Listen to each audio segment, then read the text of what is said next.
How to be a ruthless time manager. We all know that time is probably one of the biggest commodities that you have as a business owner. We have 1,440 minutes in one day, and how you use that is so important to your successful formula. The number one thing that I stick to is every day when I sit down to my desk, I ask myself my MIT, my most important task. What is the most important thing I need to be able to do today? The second thing that I stick to religiously is that on Sundays, I sit down and I plan my week. I figure out what my big boulders are, my big goals for the week, and I time block them in, which means that Tuesday from 2 to 5, I'm going to sit and do and learn how to edit, because that is the biggest skill that I wanted to learn this week, and I've got to really be religious about protecting that time.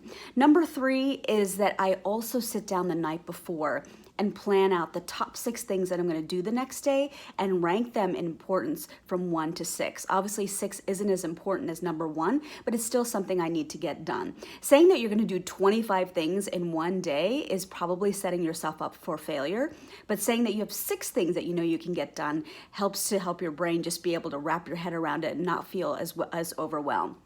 The final tip that I want to offer to you is to theme days of the week. And I actually got this tip many years ago from a woman who was a mom, and she just felt that she needed to be able to tend to all the cogs in the wheel of her business without feeling like she was going to drop any of the balls. So by theming each day of the week means that Monday is the day that I deal with any improvements on my website. Tuesday is the day that I deal with events planning. Friday is a deal that I deal with bill paying, and I do all the reconciliations with my books. At least it just helps you to be able to make sure you keep all the balls in the air. And then the final tip that I'm going to share is say no. Put all of your priorities on a sticky note, put it in front of you, the 4 things that make you money. Make sure you're always looking at that and use that as your filtration device to see what you're going to say yes to and what you're going to say no to, especially when you're looking at a to-do list that goes from here to kingdom come.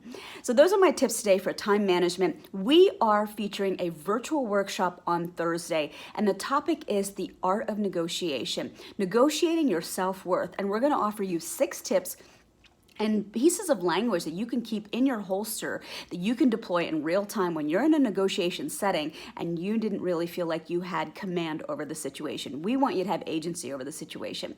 So all the details are on ladydrinks.com, or you can go to eventbrite.com and look for Lady Drinks there. I hope you're having a great Tuesday. Be well.